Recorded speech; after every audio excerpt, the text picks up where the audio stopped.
Boa noite, sejam todos bem-vindos a mais um Talking Science. Vocês repararam que o Talking Science hoje está um pouco diferente, deu trabalho, por isso eu atrasei, mas fica aí, fica até o final, porque hoje a gente vai ter muita coisa legal. Hoje a gente vai falar sobre um dos principais temas que vocês mandam para mim como dúvidas em caixas de perguntas, em direct, por e-mail também, e até mesmo no canal de comunicação que a gente tem, que é o canal do Talking Science, que é sobre estruturação e como ler um artigo científico. Então, como vocês sabem, né, divulgado aí no meu perfil, nos últimos dias, aí, nessa semana, saiu um trabalho do meu estudo do doutorado, que acaba de ser publicado, e com base nesse trabalho que foi publicado, eu separei o Talking Science de hoje para falar sobre duas coisas. A primeira coisa é para a gente conversar um pouco sobre essa relação entre como se estrutura um artigo científico e depois para a gente falar um pouco sobre os achados, os resultados do estudo. Então você que está entrando agora aqui no Talking Science, eu peço que você faça um favor. Vai no link que está na minha bio, se você não baixou o perfil, sai da live rapidinho. Vai no link que está na minha bio, clica no link que está na minha bio, você vai ser encaminhado para o canal do Talking Science no Telegram, e no canal do Talking Science você vai clicar num link que está lá para que você baixe o artigo, que foi o artigo que a gente acaba de publicar do nosso grupo de pesquisa, porque esse artigo ele vai servir como base para eu poder explicar um pouco sobre estrutura de artigo científico para vocês, e para que eu possa também explicar um pouco mais sobre os detalhes desse artigo, sobre o que a gente achou e quais são as implicações práticas que a gente achou nesse trabalho. Bom, como vocês podem ver, hoje a gente está num ambiente um pouco diferente, com slide, vídeo aqui atrás aparecendo. É uma estratégia aqui meio que artesanal que eu criei, a gente está tudo aqui emaranhado aqui para poder oferecer o melhor que pode se oferecer para vocês, e eventualmente para que eu consiga desenvolver o conteúdo que está na tela aqui em cima, eu vou ter que olhar para baixo, porque o computador está embaixo, então eu não consigo visualizar na mesma altura do celular o que eu tenho para mostrar para vocês aqui em cima, tá ok? Então você que está entrando agora no Talking Science, que não sabe o conteúdo que a gente vai falar hoje é sobre artigo científico, da estruturação às implicações práticas. A gente vai falar um pouco sobre como se estrutura um artigo científico, como você pode olhar para esse artigo científico e quais são os principais tópicos levantados dentro de um artigo que você precisa tomar conhecimento de para que aquele tópico serve. O que você espera daquele tópico, o que você vai observar naquele tópico. Tá ok? Então, vocês que estão aí no Talking Science, hoje infelizmente eu não vou conseguir ler os comentários, então o telefone está virado para lá, provavelmente eu não vou conseguir ler a pergunta que vocês formularam.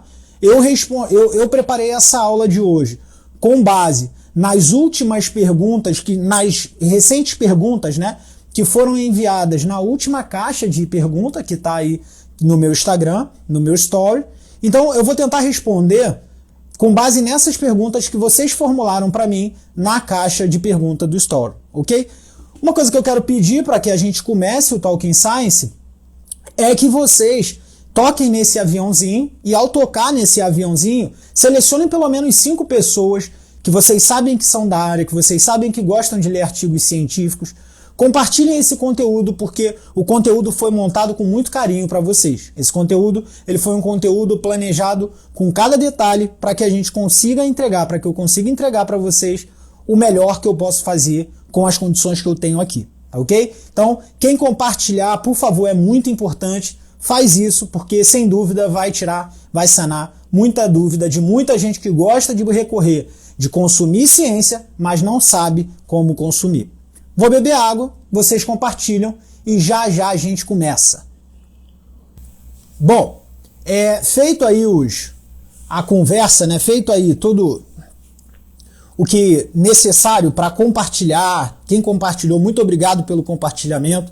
Aos que estão entrando agora, a gente vai falar um pouco sobre pensamento científico, artigo científico e desenvolvimento do artigo científico, para que a gente possa falar de artigo, como ele se estrutura e falar um pouco sobre os achados do recente artigo publicado da minha pesquisa de doutorado, é preciso que vocês entendam um pouco sobre pensamento científico. Então, o pensamento científico ele é muito diferente do pensamento em geral. É um pensamento que, na verdade, ele se baseia em experimentações, em avaliações, em análises de eventos, ou seja, é um pensamento que envolve um conjunto de observações e análises para que se obtenha uma determinada resposta. Diferente do que a gente vê em considerações gerais, populares, conceitos populares e dentre outros. Então, basicamente, o pensamento científico ele vai ser determinado por um conjunto de fatores, e dentro desses conjuntos de fatores, a gente pode falar, por exemplo, os fatores que estão relacionados dentro da sua área de atuação, e nesse caso a gente vai falar da nossa área como educação física, e dentro da nossa área de atuação, dentro de algum problema que se é observado. Então, como que nasce, na verdade, a estrutura, como que surge, por exemplo, a ideia de que, eu vou pesquisar sobre isso, ou eu vou desenvolver uma pesquisa sobre esse assunto. Na verdade, o primeiro caráter, para o desenvolvimento da pesquisa de algo é a questão, é a dúvida, é a pergunta. Então, como vocês podem ver aqui na imagem, um bonequinho sentado, então, esse bonequinho ele tem a observação sobre algo, ele observa algum fenômeno. Imagine que você está observando que, por exemplo, indivíduos que praticam exercício aeróbio têm uma redução da adiposidade corporal. Eu vou dar esse exemplo porque é a área de desenvolvimento do trabalho que a gente vai citar aqui. E aí, dentro dessa observação, você se pergunta, que já é o bonequinho número 2, o que leva a essa redução de gordura corporal? O que faz a gordura corporal diminuir? Quais mecanismos podem estar relacionados?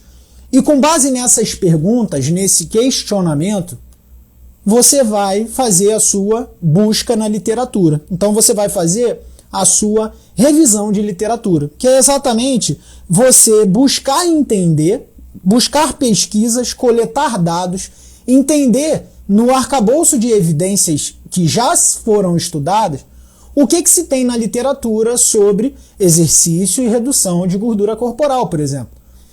E por um dado momento, você observa uma série de fenômenos já descritos na literatura que podem ajudar você a consolidar um conteúdo sobre o motivo pelo qual o exercício reduz a gordura corporal.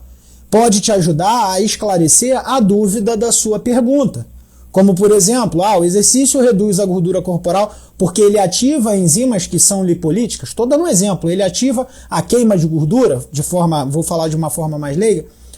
Então, pode ser que a literatura te responda. No entanto, quando na sua revisão de literatura, quando você busca em artigos, em livros, você observa que essa resposta ainda não está muito clara, você tem ali uma lacuna, você tem ali um conhecimento a ser preenchido. Então, na maioria das vezes, o que a gente vê principalmente em rede social são pessoas que buscam respostas para as suas perguntas, ou em post de Instagram, ou até mesmo em algum site, e passam a concluir em cima de uma dúvida. E não é por aí. O pensamento científico não se baseia por aí. Isso é um pensamento popular. Você tem uma dúvida, você acha algumas informações, logo você tira uma conclusão que por muitas das vezes é uma conclusão errada. O pensamento científico ele se baseia no princípio da experimentação, da análise, da avaliação. Então, com base nisso, com base nessa pergunta, o pesquisador, o cientista, ele vai formular a seguinte hipótese. Ele vai se perguntar, ok, o exercício aeróbio vai fazer a queima da gordura por conta disso, disso, e ele vai pesquisar. Então, o que ele vai fazer? Ele vai buscar formular possíveis meios de chegar ou de avaliar aquele resultado. Quando ele pesquisa esses possíveis meios para se chegar ao resultado ou para observar o resultado, ele está buscando métodos de avaliação. E esses métodos, eles precisam seguir uma lógica para que você construa a verificação desse resultado, para que essa verificação seja uma ordem lógica. Por que eu estou falando isso? Porque não adianta você querer olhar, por exemplo, como o exercício físico mobiliza a gordura, se você não tem uma lógica de métodos, de caminhos pelo quais você vai avaliar bem definido. Porque senão você não vai responder a sua pergunta, que é por que o exercício aumenta a mobilização de gordura. Então, essa lógica de meios pelo qual você vai chegar a um resultado é chamado de metodologia. Opa! A partir daí já surge uma palavra que é muito conhecida, uma palavra que nos faz refletir sobre a metodologia científica. Então, a metodologia científica nada mais é do que uma lógica de métodos ou de caminhos pelo qual diferentes tipos de estudos se utilizam para observar um determinado fenômeno, avaliar uma determinada resposta, para se verificar o resultado que se quer chegar. Então, com base nesses resultados que você avaliou, que você obteve, você vai analisar.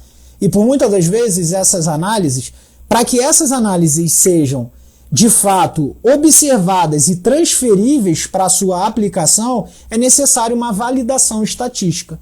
E aí a gente tem a análise estatística. E dentro da análise estatística a gente vai falar de diferentes tipos de análises, diferentes formas de analisar, variáveis quantitativas, qualitativas. Você vai avaliar grupos separados, você vai avaliar grupo, análise intragrupo, intergrupo, ou seja, o que acontece entre um grupo e outro, o que acontece dentro de um grupo, enfim, você pode brincar dentro da estatística. E uma vez que você faça a análise da estatística, você vai discutir o resultado que você teve. Bom, a minha pergunta, na minha observação foi, por que o exercício, então, mobiliza gordura? Lembra da pergunta que você formulou lá na sua observação? Você criou caminhos, pesquisou, viu que tinha espaços, brechas na literatura, e você percebeu que seria possível formular uma hipótese, e dentro dessa hipótese, conduzir os experimentos para que você chegasse a um resultado. Seja ele a favor da sua hipótese ou não a favor. Um resultado de hipótese positiva ou hipótese nula. O cientista, ele não trabalha em função da hipótese que ele formula. Cientista que faz isso não entende o conceito de ciência. Porque se o cientista está trabalhando para provar a sua hipótese, ele tem um viés. E o viés pode mascarar o resultado ou até mesmo dar resultados falsos aos seus estudos. Geralmente, quando isso acontece, esse estudo ele é retratado, ele é retirado, e essa é uma das maiores vergonhas que um pesquisador pode passar na sua carreira. É tido como resultados falsos, como alterações de resultados, ou como erro mesmo de produção dos resultados. Então, o cientista ele vai trabalhar para avaliar o resultado, e não necessariamente levar aquele estudo para um resultado. Isso é preciso ficar claro. Uma vez que esse resultado tenha sido analisado, você discute. O que é discutir o resultado? Você explica o que era aquele resultado. Como que isso se relaciona com o que já está presente na literatura e como que você pode, através daquilo que está presente na literatura, justificar aquilo que você observou no seu experimento. E através da discussão você chega, então, a uma conclusão. A conclusão nada mais é do que a resposta àquela grande pergunta que você fez quando você observou na sua prescrição, na sua observação. Então, essa é a natureza do pensamento científico, e não diferente de tudo que a gente está falando aqui, galera, essa estrutura do pensamento científico, ela se delineia frente ao problema. E aí a gente tem aqui, ó, a pergunta que surge, que é o problema, então aqui em cima, pergunta que surge, que é o problema, a hipótese. Abaixo dessa hipótese, então, você tem lá o exercício aeróbio, altera a fisiologia do tecido adiposo, enfim. E aí você vai ter a hipótese, altera ou não altera. Você tem o objetivo do estudo, que é responder essa pergunta, e você vai ter os materiais e métodos, ou a metodologia, para que você consiga desenvolver análises que te cheguem a um resultado. Com base nesse resultado que você chega, você tem então a discussão do resultado e a conclusão. Basicamente, quando a gente fala disso, eu posso estruturar da seguinte maneira, como vocês estão vendo aqui, ó. Aqui vocês conseguem ver bem, por exemplo, uma estruturação daquilo que eu estou falando aqui. O problema que é o exercício altera a fisiologia do tecido adiposo? A hipótese, o exercício não altera ou o exercício altera. O objetivo do estudo, avaliar o efeito do exercício aeróbio na fisiologia do tecido adiposo. Esse é o objetivo do estudo. Por quê? Porque o objetivo é avaliar qual é o efeito que o exercício tem sobre essa fisiologia para alterar ou não alterar. Materiais e métodos, como conduzir as medições, ou seja, como você vai verificar isso. Os resultados é apresentar o que as suas medições elas deram. E aí você tem ali a discussão, que é onde você discute os resultados que você achou com base na literatura científica, sustentando aquele fato, ou sustentando aqueles resultados. E no final, a conclusão. E agora eu tiro a cabeça, fico um pouco torto, para que vocês consigam ver que a conclusão nada mais é do que a resposta à pergunta do problema. E que problema é essa? Que resposta é essa? A resposta é nada mais, nada menos do que a contemplação do objetivo, que é responder qual é, então, se o exercício de fato altera a fisiologia do tecido adiposo ou não altera e como isso acontece. Então, se a gente for começar a desenhar isso dentro de um artigo científico, a gente vai ter em cada tópico do artigo esses subtópicos presentes. Por exemplo, na introdução, a gente tem o problema, a hipótese e a gente tem também o objetivo do estudo. Nos materiais e métodos, a gente vai ter a metodologia, vai ter a análise estatística, vai ser aquela parte lá, materiais e métodos, que vocês veem do estudo. Os resultados é aonde você vai apresentar aquilo que foi obtido. A discussão é onde você vai ter a grande carga teórica dos novos achados daquele artigo. É ali que você vai ver o autor conflitando suas informações com o que a literatura já respalda. E a conclusão é aonde você vai ter o resultado final, o que aquele artigo ele traz de atual com base na pergunta que ele fez. Qual é o grande problema da grande massa? O grande problema da grande massa é que a grande massa não entende quase nada de metodologia científica e quando lê abstract, lê o resumo. E por muitas vezes o resumo não fornece informações que permita o leitor tirar conclusões minimamente conscientes e racionais, seguras, daquele resultado obtido no estudo. Por isso que é importante você ler o estudo todo. Então, eu quero que você, quem tiver aí, né, porque eu falei para vocês que a gente ia usar o artigo hoje, né? Quem tiver aí com o artigo na mão, pega o artigo, quem tiver no computador, abre o artigo no computador, quem tiver com o artigo no tablet, abre o artigo no tablet. Eu quero que todo mundo que esteja assistindo o Talking Science de hoje tenha o artigo em mãos. Quem não tem, sai rapidinho, pega o artigo lá no canal do Talking Science e abre ele em algum lugar que você possa ver. Porque a gente vai mostrar, eu vou mostrar para vocês aí nesse artigo o que é a introdução, justificativa, objetivo, metodologia, resultado, discussão e conclusão. A gente vai falar um pouco disso aí. Enquanto vocês estão fazendo aí, estão buscando artigo, abrindo o artigo, disponibilizando eles do lado da live, peço para que vocês não esqueçam, tá? Por favor, printem, compartilhem. O Talking Science de hoje está sendo um Talking Science especial.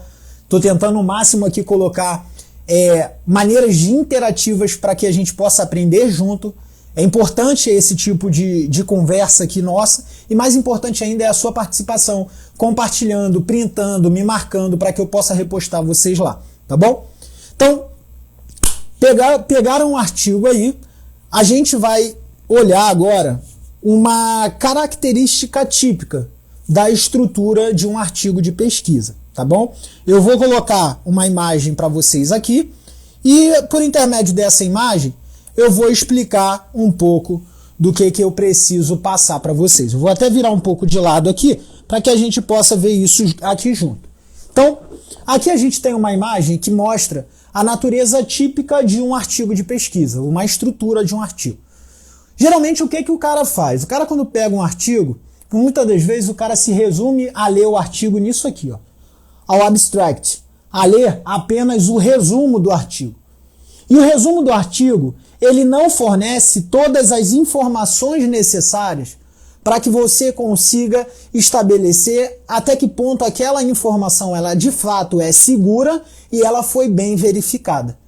E esse é o grande problema do indivíduo que lê o resumo e propaga o resumo lido. Porque muitas das vezes o resumo do artigo não manifesta de maneira segura aquelas análises ou não mostra erros metodológicos que podem comprometer o resultado do estudo. Então, é importante a gente entender, e agora eu vou falar mais sobre a leitura de um artigo, o que você lê, como que você lê cada parte de um artigo. Se você está com o meu artigo aí na mão, você vai ver que o primeiro ponto, e eu vou mostrar isso já já para vocês, é esse ponto aqui, ó. Vou até sair do modo de apresentação e vou mostrar para vocês aqui, ó. O primeiro ponto que vocês vão observar no artigo que vocês estão na mão é isso aqui, ó.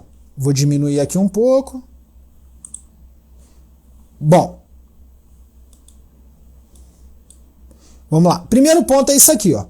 Vocês vão ter logo aqui em cima, né, do artigo. Nossa, o mouse está meio ruim aqui, galera, desculpa. Vocês vão ver logo aqui em cima do artigo. Vamos lá. Primeiro ponto a se observar. Deixa eu tirar aqui, ok. Primeiro ponto a se considerar. Vocês vão ver logo aqui em cima do artigo as informações sobre o paper, o DOI, o identificador digital e tudo mais. E vocês vão ver aqui, por exemplo, a logo, né, do site da editora que foi indexado. Então aqui você tem o título, o tipo de artigo que é, então é um artigo de pesquisa, o título do artigo e os autores. Então aqui, ó, eu, o Túlio, a Carol, os autores que participaram do estudo. Abaixo dos autores vocês vão ver da onde esses autores eles são. Então, por exemplo, você tem aqui, ó, Instituto de Biofísica Carlos Chagas Filho. Quem tiver com o número 1 é de lá, quem tiver com o número 2 é de outro lugar, e assim vai. Os direitos autorais, e abaixo dos direitos autorais o que vocês vão ver é o abstract, que é o resumo do artigo. Então, aqui é onde está o resumo do artigo. Dentro desse resumo, o que eu vou ter nesse resumo que vocês estão vendo aí? Bom, nesse resumo que vocês estão vendo aí, eu vou ter informações do tipo essas que estão aqui, ó. Então, eu vou ter uma problemática, eu vou explicar a metodologia de forma sucinta, eu vou mostrar os principais achados e vou achar ali a principal conclusão. O problema é que isso é um resumo, isso não reflete o artigo de fato. Vamos à introdução. O que a introdução nos traz? Abram o artigo e fiquem com o artigo na mão. Vocês vão ver que abaixo do resumo está escrito aí, introdução. Toda a introdução do artigo ela vai ter o caráter de um funil. Ela vai funilar. Então, reparem, ela vai sair de uma característica de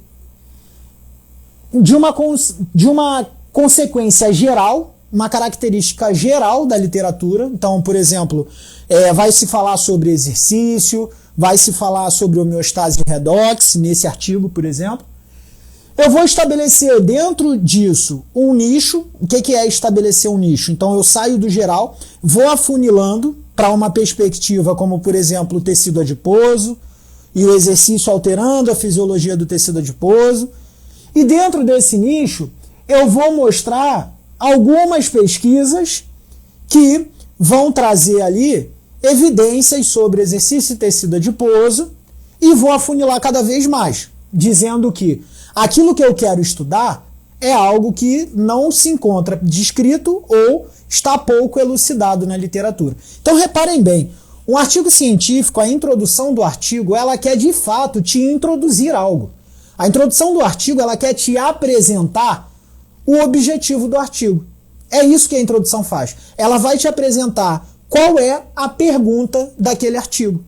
Então, se vocês olharem aí, agora eu vou sair do modo de apresentação de novo, vocês vão olhar que nesse estudo aqui, na introdução, eu vou falar sobre exercício físico no primeiro parágrafo, e eu vou grifar aqui só para vocês verem, exercício físico.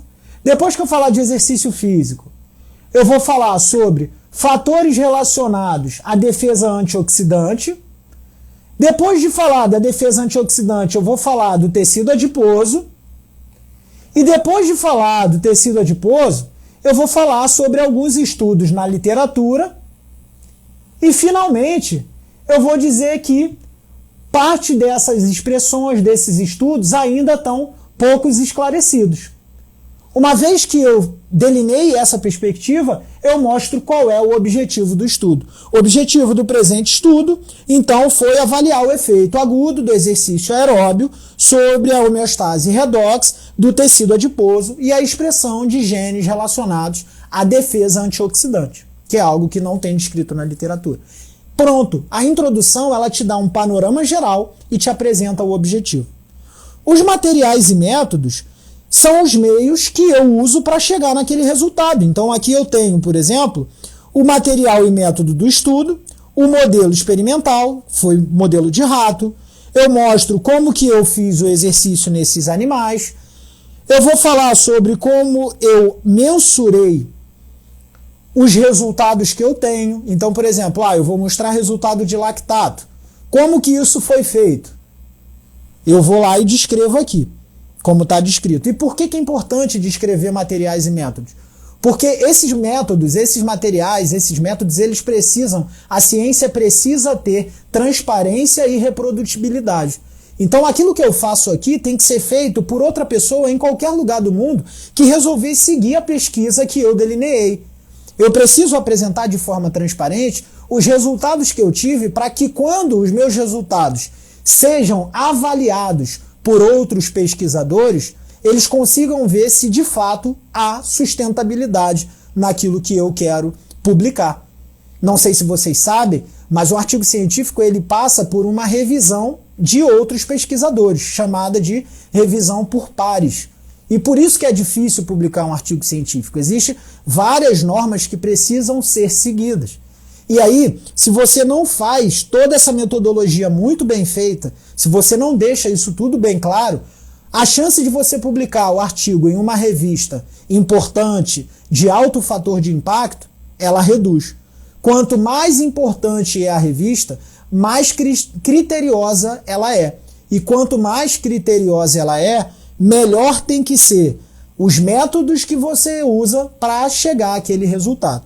Então aqui, na metodologia, você vai apresentar para o pesquisador ou para o leitor do artigo as ferramentas que você usou e o que você fez para chegar naquele resultado. Então aqui eu tenho lactato, eu tenho, por exemplo, como que eu medi a atividade de uma enzima que está relacionada à produção de espécie reativa de oxigênio, que pode gerar um dano oxidativo.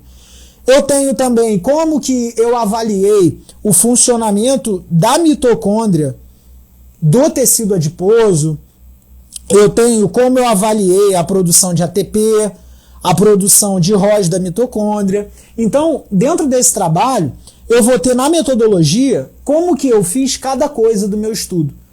E é importante você saber ler metodologia, e você só vai saber ler metodologia quando você se especializa num nicho de pesquisa, para que você entenda como que você vai pesquisar. Não dá para entender metodologia de todos os artigos, porque por isso que a ciência cada vez mais especializa o pesquisador no desenvolvimento dentro de uma área específica. Então aqui, por exemplo, antioxidante, marcadores de dano, e aqui vai toda a metodologia. Feita a metodologia, um ponto importante da metodologia, que foi muito me perguntado, foi a análise estatística. As pessoas chegaram, Léo, eu tenho muita dificuldade em ler, em saber sobre análise estatística. Até pesquisador tem, galera. A gente usa software de análises estatísticas, mas a gente precisa saber o método estatístico que a gente vai utilizar. E, infelizmente, eu não consigo, nem em hipótese alguma, conseguiria explicar a estatística em menos de 1 hora de live com vocês. É importante demais vocês valorizarem a disciplina de bioestatística na graduação. Mas o que eu quero que vocês saibam é que existem muitos pesquisadores mal intencionados que manipulam a estatística para chegar a um resultado. E é por isso que é importante cada vez mais, inclusive nós pesquisadores, estudarmos mais sobre estatística. E o que eu vou apresentar para vocês agora é o resultado. E quando eu apresentar o resultado, eu vou explicar o que foi feito, tá? Bom, o resultado desse trabalho, então depois que eu fiz lá, escrevi a introdução, fiz um funil, levei você para entender qual é o objetivo do estudo, que foi avaliar o efeito agudo do exercício aeróbio sobre a fisiologia do tecido adiposo e a defesa antioxidante. Eu fiz lá a análise do que o exercício aeróbio agudo faz e eu achei aqui os resultados. Então, como que foi isso? Eu tive 5 grupos. Um grupo que não treinou, um grupo que treinou e foi eutanasiado, é o termo que se refere quando você, entre aspas, mata o animal para coletar o tecido. Então, o grupo que não treinou, o grupo que teve a eutanásia 0 hora, imediatamente após o exercício, o grupo que teve a eutanásia 30 minutos após o exercício, 1 hora após o exercício e 2 horas. Então, a gente criou um gradiente de tempo, 0, 30, 1 hora e 2 horas. E aí a gente avaliou qual foi o efeito desses diferentes tempos de exercício sobre o funcionamento do tecido adiposo, mais precisamente da fisiologia redox. Primeiro ponto, essa tabela que vocês estão vendo aqui em cima, são a tabela que a gente tem a sequência dos genes que a gente avaliou. E esses genes vocês vão ver lá no final. Não se preocupem com isso não. Aqui, nesse primeiro resultado, é um resultado que a gente mostra o seguinte. De fato, o exercício, o teste máximo, ele foi máximo, porque a concentração de lactato aumentou após o teste máximo. Como você lê gráfico? Essa foi uma pergunta que também me foi levantada na caixa de perguntas. A leitura do gráfico, ela é feita primeiro identificando o eixo X e o eixo Y. Você precisa entender do que aquele gráfico se refere, então, lactato plasmático. No eixo X, você tem repouso e esforço máximo. E no eixo Y, você tem a concentração de lactato. O que esse gráfico está querendo dizer? Quando esses animais foram levados ao esforço máximo, a concentração de lactato aumentou. É assim que você vai ler um gráfico. Então, a gente mostrou que perdão, o esforço máximo aumentou a concentração de lactato. E aqui a gente vai falar sobre os resultados. A gente escreve os resultados, além de amostrar ele. Depois que a gente fez, uma vez que esses animais foram levados ao esforço máximo, a gente treinou esses animais com 60% da velocidade máxima que eles atingiram. E depois desse treino, a gente fez lá as análises. Tempo após o exercício. Vou aumentar um pouquinho mais aqui, para que vocês possam ver. Então aqui a gente tem o tempo após o exercício físico. Então vamos lá, vamos ler o gráfico de novo. O gráfico A, NADPH, que é a enzima que produz ROS, e o gráfico B é o ROS produzido pela mitocôndria. A gente observou que após o exercício, até o tempo de 30 minutos, os animais aumentaram a produção de ROS pela NADPH e imediatamente após o exercício, a produção de ROS pela mitocôndria estava aumentada. O exercício físico, então, induziu uma resposta de aumento de ROS. E aí a gente se perguntou, se o exercício induz um aumento na resposta de ROS, o que deve estar acontecendo, por exemplo, com a fisiologia mitocondrial? Então, a gente avaliou o funcionamento mitocondrial. Eu não vou entrar em detalhes por decorrência do tempo da live, mas eu quero que vocês observem que o exercício aumentou a respiração mitocondrial no tecido adiposo e aumentou a produção aqui de a respiração mitocondrial tanto na média quanto na máxima. E logo após, o que a gente vê é que após o aumento da respiração mitocondrial, houve aumento da produção de ATP mitocondrial. O que isso significa dizer? Que o exercício físico, além de induzir aumento de ROS mitocondrial e de NADPH, ele aumentou a produção de ATP na mitocôndria do tecido adiposo. Eu não estou falando de mitocôndria de músculo, estou falando do tecido adiposo. Uma vez que houve esse aumento de mitocôndria, aumento da produção de ROS, uma outra pergunta que a gente fez foi, aumentou o ROS, o que a gente espera? Né? A defesa antioxidante ela precisa entrar para neutralizar aquele ROS para não ter nenhum dano oxidativo.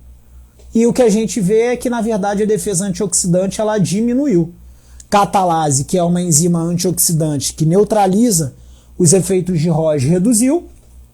E glutationa, como por exemplo o SOD, também não tiveram alterações, mostrando que houve um aumento de ROS e que de forma aguda a defesa antioxidante não aumentou. E por causa disso, muita gente fala assim, tá vendo? É por isso que o exercício aeróbio induz uma resposta de dano, uma resposta inflamatória. Aí a gente foi avaliar a resposta de dano oxidativo. Dentro dessa resposta de dano oxidativo, o que a gente observou foi que, de fato, imediatamente após o exercício, já começou a acontecer oxidação de algumas estruturas, algumas moléculas celulares, mas isso foi recuperado. Então, 2 horas após o exercício, aquele dano oxidativo, na verdade, ele já tinha sido recuperado. Além disso, o dano na bicamada fosfolipídica, ou danos em produtos lipídicos dentro da célula, foi avaliado. Isso aqui é um blot, depois eu posso explicar para vocês.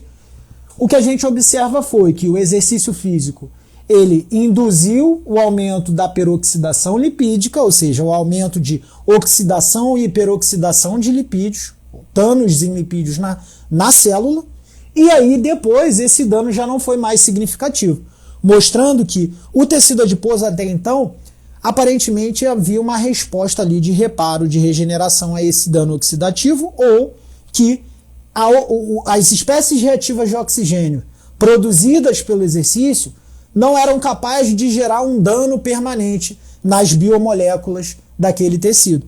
E aí a gente foi avaliar dano em proteína.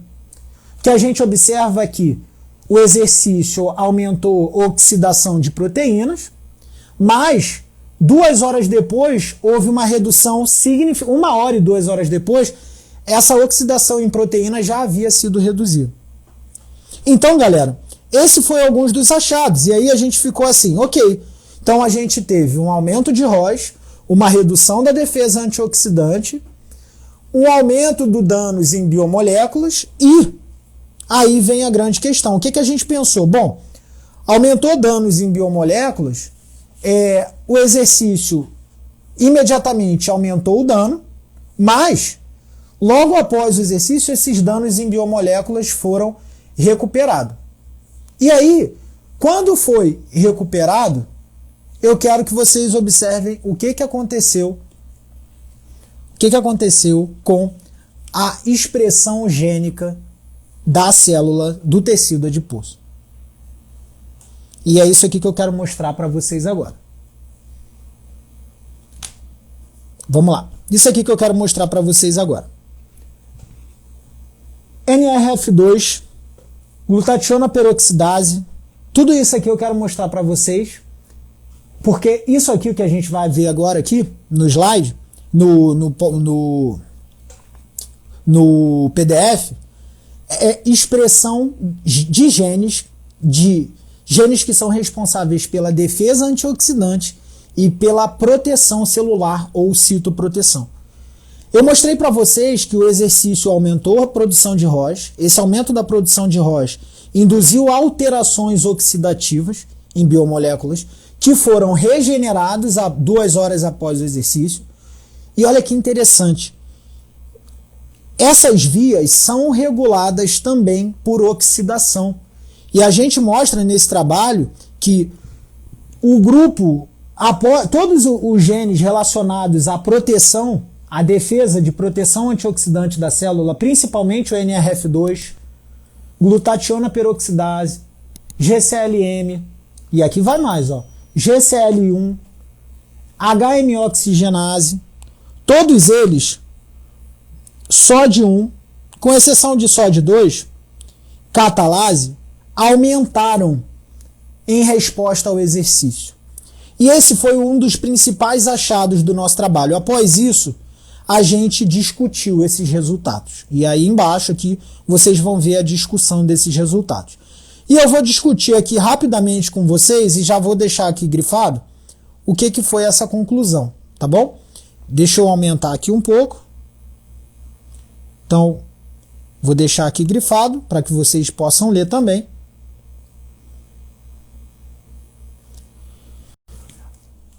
O que acontece? A gente observou que o exercício ele aumentou a produção de ROS, tanto da NADPH quanto da mitocôndria dentro do tecido adiposo. Que o aumento da produção de ROS induziu uma redução da produção de agentes antioxidantes, ou seja, aquelas moléculas oxidativas estavam ali oxidando produtos celulares, moléculas, biomoléculas, tanto lipídios como proteínas, como grupamentos TIOs, que são grupamentos também de defesa antioxidante. Só que 2 horas após o exercício, isso era regenerado. Isso retomava o basal, ou seja, o exercício gerava um dano transitório e a célula voltava à sua função normal. Só que quando esse dano transitório, ou quando essa oxidação transitória ela era gerada, essa oxidação resultava na ativação de genes que são citoprotetores. Genes que vão estimular a formação de proteínas que vão proteger, que vão aumentar a capacidade antioxidante do tecido adiposo. Então, uma sessão de exercício físico é capaz de alterar a expressão gênica relacionada à defesa antioxidante e à citoproteção do tecido adiposo. Tirando aquela perspectiva de que o exercício é inflamatório e ele não gera adaptação no tecido adiposo. Pelo contrário, o exercício vai gerar inflamação. Não é isso que a gente vem vendo na literatura. Então a implicação prática desse trabalho é mostrar que uma sessão de exercício já é capaz de gerar alteração funcional e molecular no tecido adiposo, capaz de a longo prazo, e é isso que a gente vai avaliar agora, os próximos passos do doutorado é avaliar o que acontece a longo prazo no tecido adiposo para ver se o exercício é capaz de cada vez mais atenuar os danos, a inflamação e todos os processos relacionados à engorda, às fisiopatologias inflamatórias desencadeadas nas alterações do tecido adiposo. Então, a conclusão do nosso trabalho foi que uma sessão de exercício induziu um aumento do ambiente pró-oxidativo transitório, caracterizado pelo aumento da atividade de NADPH e o aumento da produção de ROS, e diminuição da atividade de catalase, assim como altos níveis de oxidação de biomoléculas. No entanto, o nível de RNA, de antioxidantes e genes citoprotetores aumentaram por conta do exercício agudo, sugerindo que há uma resposta celular a esse aumento transitório de ROS. Então é necessário que haja aumento de ROS induzido pelo exercício para que a célula responda e se adapte. Então essa foi a conclusão do nosso trabalho, foi a partir daí que esse estudo foi publicado e agora a gente vai conduzir o estudo relacionado aos efeitos crônicos que já estão em andamento. E agora, para fechar, o que eu quero mostrar para vocês é o desfecho final dessa conversa, que é essa imagem aqui, ó. Se a gente tivesse que mostrar o artigo, a introdução, ela vai abrir a tua janela de conhecimento, vai te mostrar conteúdos relevantes na literatura, explicar como esse estudo foi delineado com base no que está na literatura e abrir uma janela de conhecimento para que você formule a sua hipótese. Os materiais e métodos vai te mostrar como que o estudo foi delineado, vai te introduzir o delineamento do estudo, explicar como que foi usado os métodos para chegar ao resultado. E os resultados, ele vai trazer respostas parciais ao objetivo do estudo. E aí a ação desse estudo, o que você viu naquele trabalho, que é isso que a gente viu aqui. E a discussão, você vai interpretar o resultado que você viu com base com o que tem na literatura. Então você vai pegar o seu resultado e você vai comparar com o que você teve na literatura para que você formule ali a conclusão do seu estudo. A conclusão é a implicação. O que é isso, implicação? A resolução, na verdade. A resolução da pergunta que você formulou aqui. Então, geralmente, a conclusão responde o objetivo. Lembra que o objetivo do meu estudo foi avaliar o efeito de uma sessão de exercício sobre a homeostase redox. Lembra disso? Eu posso até mostrar para vocês de novo aqui, para que isso fique claro. Então, ó, só para vocês verem aqui rapidamente. Então, o objetivo aqui, ó, a gente pode botar... Deixa eu botar aqui em cima. O artigo ficou um pouquinho grande. Então aqui a gente vê, ó, o objetivo. Vou botar aqui para vocês. Objetivo. Nós objetivamos avaliar o efeito agudo do exercício aeróbio na homeostase redox do tecido adiposo e expressão de genes relacionados à ativação de NRF1, tal, em ratos adultos. Essa via de ativação é a via de defesa antioxidante. E a resposta final ao nosso trabalho foi exatamente a resposta ao objetivo. Nós demonstramos que uma sessão de exercício aeróbio aumentou o ambiente pró-oxidativo de forma transitória, como vocês viram aqui. Então, galera, o que eu quero que vocês guardem, agora eu vou deixar aqui no primeiro slide. Eu gostei tanto dessa animação. Quero muito ver alguém... Vou até botar a cadeira centralizada. Tá centralizada aí, amor? Tá centralizado. Carol falou, então tá centralizado. Eu vou botar até no primeiro slide. Eu quero que vocês printem, eu quero que vocês compartilhem. Eu não li o comentário de vocês na live de hoje. A live já tá acabando. E eu queria muito que vocês compartilhassem e falassem o que vocês acharam da explicação de hoje.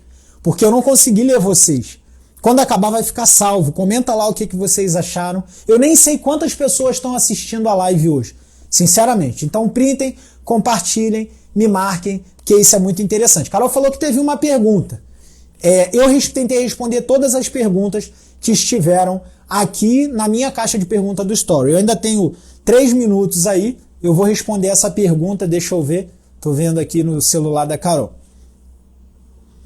Então, tô vendo aqui do Clésio, essa resposta ocorre tanto em intensidade moderada ou em alta intensidade, Clésio?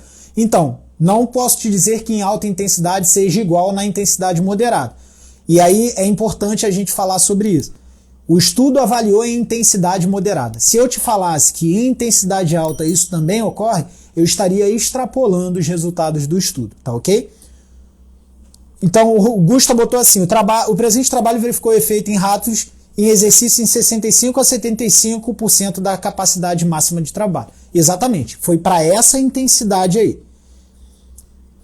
Bom, galera, fico feliz aí de todos vocês participando. Espero de verdade que vocês possam compartilhar, que vocês possam participar cada vez mais aqui do Talking Science. Eu espero que vocês tenham gostado. A live de hoje deu-lhe um trabalho, vocês não têm noção de como que tá a casa aqui para poder isso aqui acontecer. Então, fico feliz de ter apresentado um pouquinho desse conteúdo para vocês. Esse conteúdo vai ser um conteúdo que para a galera da comunidade logo vai estar disponível, porque a gente vai ter uma aula sobre metodologia científica na comunidade de fisiologia. E a todos vocês que ficaram aí até o final, muito obrigado. Printem e compartilhem. Ao final da live, a live vai ficar salva no meu perfil. É só vocês irem lá, marquem 2 pessoas e digam o que vocês acharam da live de hoje. Muito obrigado. Tenham todos uma ótima noite e tchau. Valeu, galera. Fiquem com Deus aí.